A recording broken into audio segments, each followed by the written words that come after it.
So here's a quick video on how to use Zoom for your PowerPoints, or how to Zoom record your PowerPoints. So I click on the Okta, uneokta.com, and then you can see that you have access to Zoom. So I would click on that. And then you're going to want to schedule a meeting.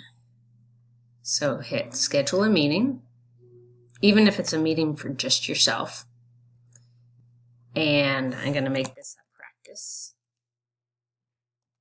meeting, just called the practice. I'm going to start it for right now because I want to be showing you. So I'm going to say 9 o'clock in the morning, even though it's 9:27. It lasts for an hour, and that's fine. You can make it last as long as you want. I never require a meeting password, and I always make sure the video is on and the participant video is on. Now, in this case, there's no participants, but it's just a habit. And then I hit save. And now I'm going to start the meeting. Now, let me just give you a tip. I like to pull up the PowerPoint before I get in Zoom. So I actually you can't see this. Let me see if I can make this a little bigger. Down at the bottom, no, you can't see it, but down at the bottom of my screen, I've actually, again, I don't know if I can make this. Nope. Eek. Okay. Down at the bottom of my screen, I've already opened up the PowerPoint, so it's existing right now on my desktop. Just it'll make it easier once I start the Zoom meeting. So I'm going to start the Zoom meeting. Now, just so you know, because I'm screencasting, it'll tell me that it can't use my audio, video for the Zoom meeting. It says you join. You always say yep. And it says, but you're using the computer audio. So it is telling me that it can't. And I get a little thing that says it can't use the video because I'm already on it doing the screencast. But you should be able to see what I need you to see.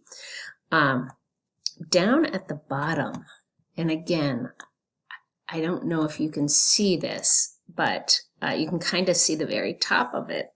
So I'm sorry I didn't make my screen big enough. But down at the bottom, there's a button that looks like this round thing right here that says record. I would hit that right off the bat. And it might give you the option to record. It might give you two different options. One of the options might say record to this computer, and the other would say record to the cloud. You want to record to the cloud. So if you are given that option. Do you see this little green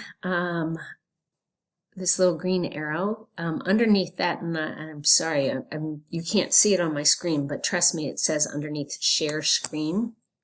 So I'm going to click on that. And remember, I told you that I opened up my PowerPoint before I started this video, so you can see it right here.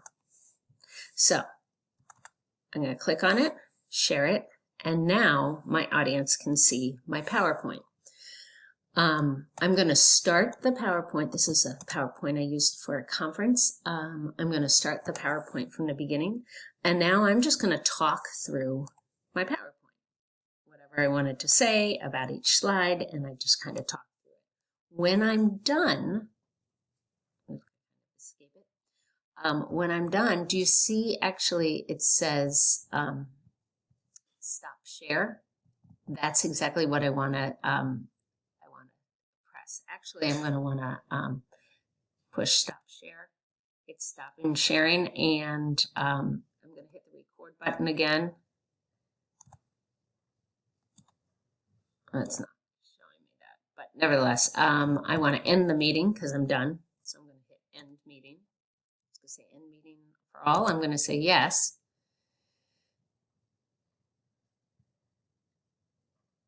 I'm done with Zoom. Now, the really cool thing, and when I hit end meeting, it also ended the recording of it.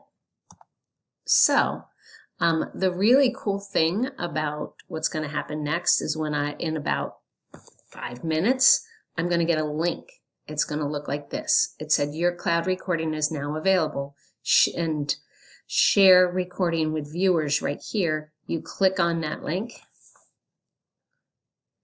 and anyone, or actually you're going to save that link, copy that link, not save it, copy that link and send it to your students and then they're going to your PowerPoint. So that's what they're going to see. So I hope that this was helpful to you and helps you record your PowerPoints on Zoom.